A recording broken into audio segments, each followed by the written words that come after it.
I'm Katie Singer. I'm a writer.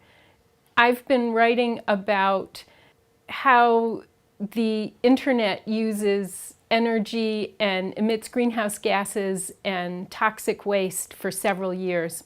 The internet is the largest thing that humanity has built. Its electricity use, greenhouse gas emissions, toxic waste emissions, worker hazards are proportionate to it being the largest thing that we've built. A couple of years ago, I met Soumya Dutta.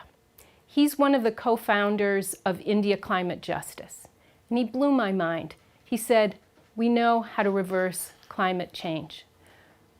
It's easy. People in rich countries just need to reduce their consumption by 70%.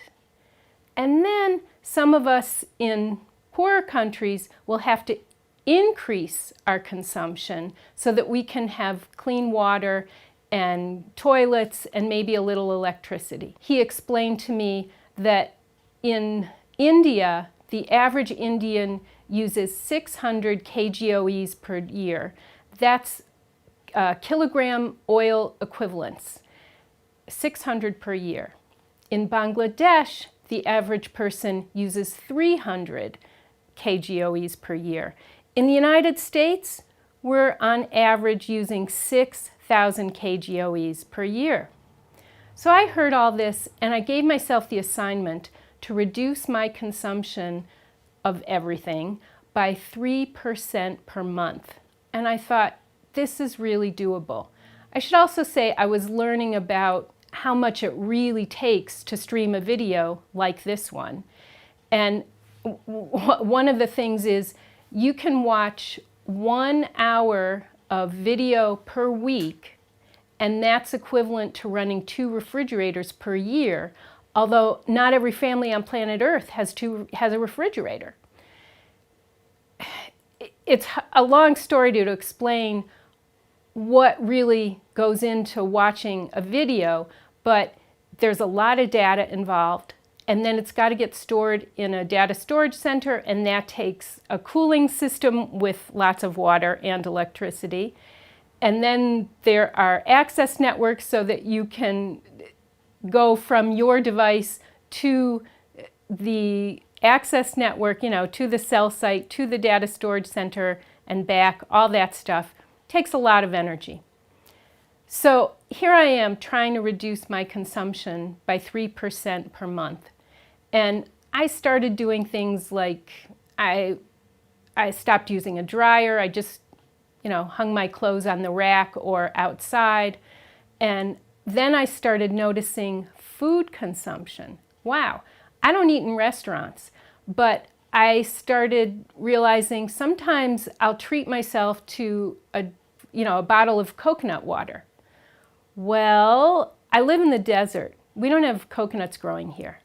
So those coconuts came from I don't know where, and then they were bottled in plastic that came from I don't know where. Labels were made for them. All those things got transported to assembly plants and then to my grocery store. And that seemed like an awful lot of energy consumed so that I could have 20 minutes of coconut water. Not so good. So I have this solar oven, and I started using it a lot more. And I started learning what other people are doing to reduce their consumption, including their food, I guess it would be food footprint. I learned about biodigesters. It's a kind of composting system, but you get methane gas out of it, which you can use then for your own cooking. And you get a fertilizer, a liquid fertilizer. This is not easy to do for me to reduce my consumption, even by 3% per month, let alone by 70% per month. And then I started reading about the refrigerator becoming the center of the home. Why? Because it's now got, if you go and buy a refrigerator now, it might have a computer built into it. And then there will be sensors in the refrigerator. And if you buy orange juice, they can have chips on them. and they will send a message, those chips will send a message to your smartphone letting you know that you're on your way to running out of orange juice and you need to buy more. We're totally going electronic with all these basic things, including our food. This is making me crazy. This is not helping me to reduce my consumption by 3% per month.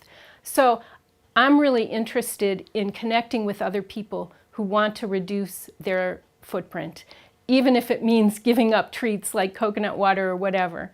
And I hope you'll join me. My website is ourweb.tech, and there's a lot more on there about the internet's footprint, and I hope you'll join. Thanks.